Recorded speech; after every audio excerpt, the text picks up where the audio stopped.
The knock came at exactly 2:13 a.m. Emily's eyes fluttered open in the dark. The house was still. Silent. The kind of silence that feels unnatural, like the air itself is holding its breath. Then came the knock again. 3 sharp taps. Not frantic. Just deliberate. She sat up slowly, heart beginning to thump in her chest. Who would knock on a police officer's door at this hour? She glanced at her husband, David. He was asleep beside her, one arm stretched across his chest, rising and falling with each deep breath. His uniform hung neatly over the back of the chair, like it always did, crisp, reliable, ready. Another knock. Emily's feet hit the floor, cold and bare. She padded quietly through the hallway, pausing just long enough to glance at the baby monitor on the shelf. Empty. Still. Their daughter was at her mother's for the weekend. A gift of rest. Or so it was supposed to be. As she reached the front door, a strange chill rippled through her. Something was wrong. She knew it before she even touched the knob. With her hand trembling, she flicked on the porch light. No car. No figure, just a small basket sitting perfectly centered on the welcome mat. Emily hesitated.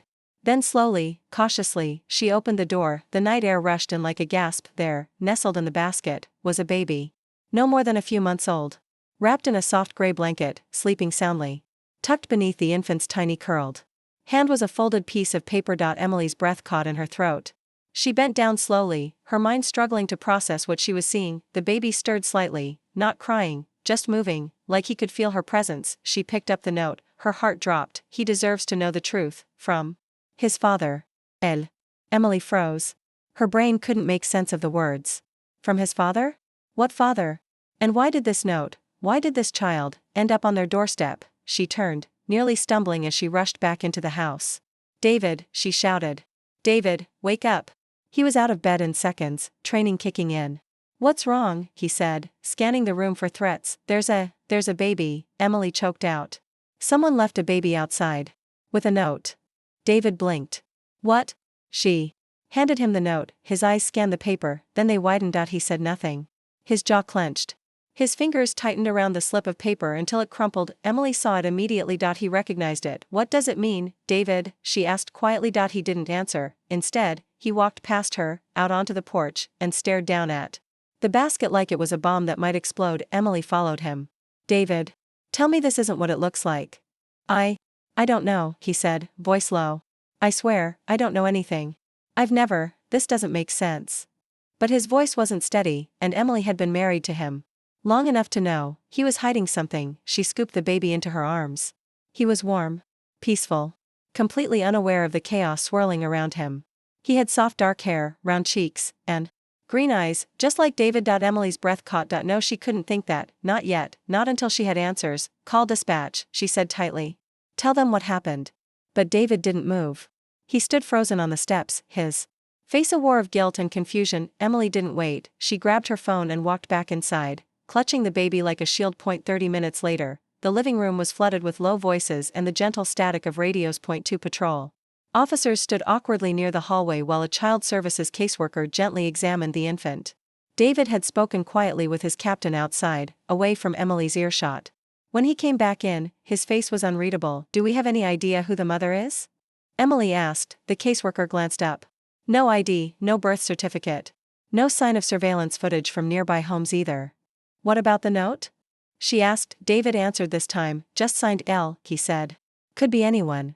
Emily narrowed her eyes. You sure about that? He met her gaze, and looked away first. That was when she knew something had happened. Something long buried, and now it had shown up on their doorstep, wrapped in a blanket. With his eyes, that night, when the house was empty again and the baby had been taken to temporary foster care, Emily sat in the dark at the kitchen table. The note sat before her, unfolded. He deserves to know the truth. From his father. She stared at it until the letters blurred, then she stood, walked into the bedroom, and silently picked up David's phone. It was locked. He had never locked it before. That's when the fear inside her heart turned into suspicion, and the suspicion into quiet rage. Emily had never been one to snoop. Not once in their 8 years of marriage had she ever touched David's phone without permission. She didn't need to. She had trusted him, until now. She stared at the 6-digit passcode screen, her thumb hovering, heart pounding. Why is it suddenly locked? Why now? She inhaled slowly, trying to steady her shaking fingers. Her birthday? No. Their anniversary? No. Their daughter's birth date? No. Then, almost as an afterthought, she tried his badge number, unlocked, and just like that, the air grew colder. David's messages were mostly clean, texts with officers from the precinct, jokes in the group chat, notes from his mom. Nothing alarming until she scrolled down to a contact simply labeled L. No last name. Just an initial. She tapped it. There were only 5 messages, all from over a year ago. The oldest one said, "Please stop calling. It was a mistake. I don't want you involved." Then another, "Don't try to find me. It's better this way." The rest were unread messages from David. "Are you okay? If you need anything, I can help. You don't have to do this alone. Please just let me know you're safe."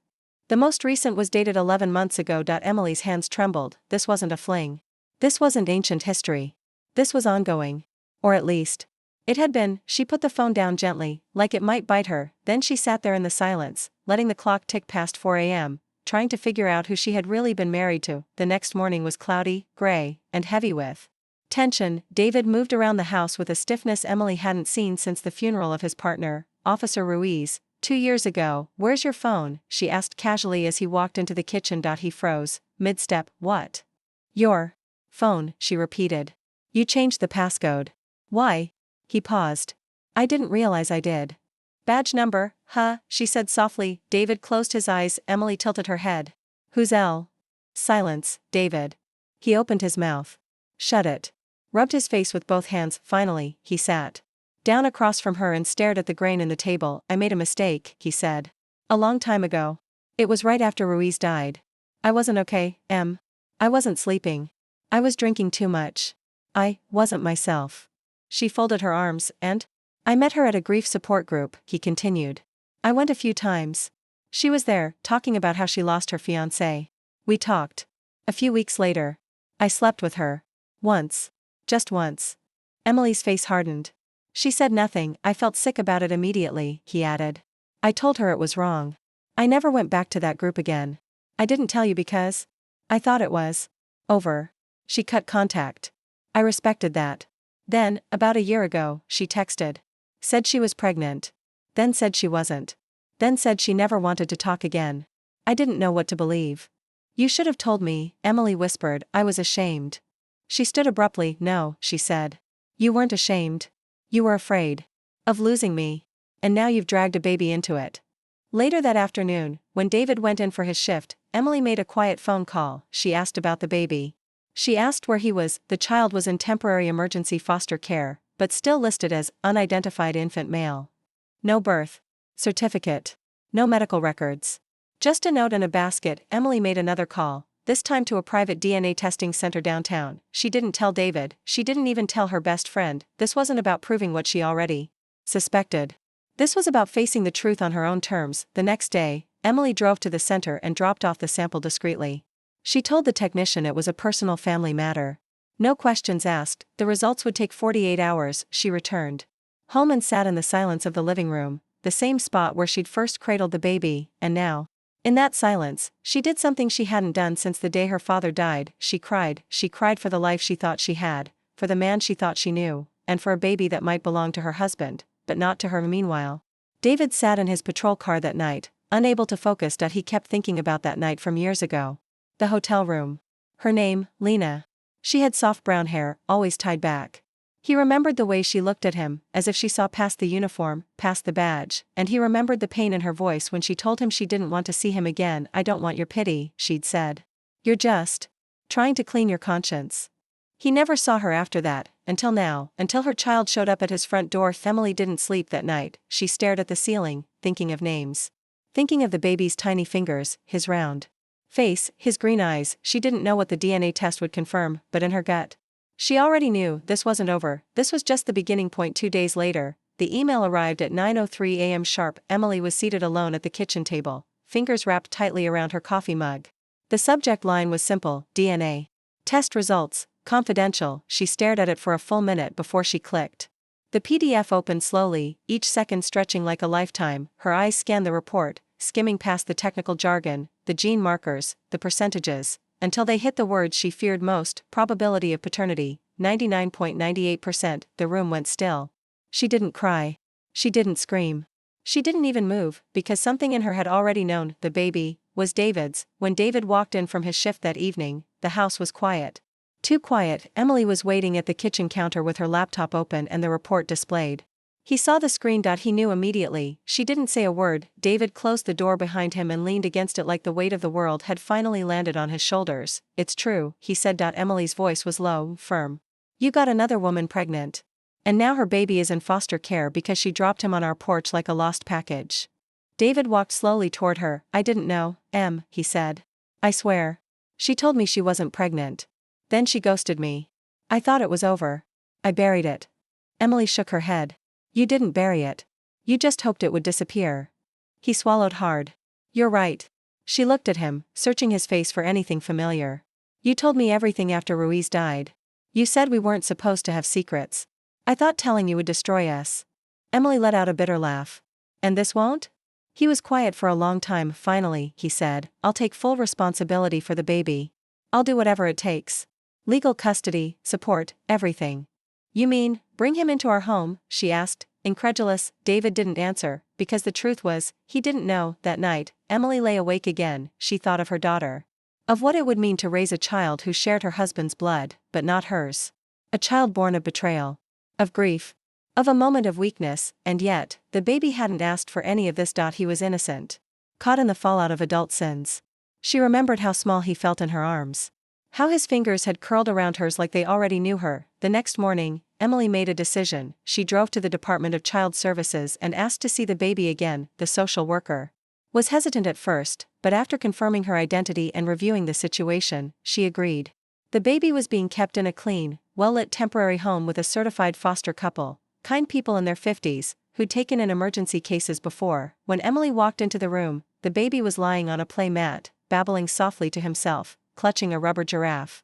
His eyes lit up when he saw her. Something twisted in Emily's chest. She knelt beside him and picked him up. He laughed, a tiny, bubbling giggle, and nestled into her neck. She held him for a long time. She didn't want to let go. Later that night, after putting her daughter to bed, Emily sat in the living room with David.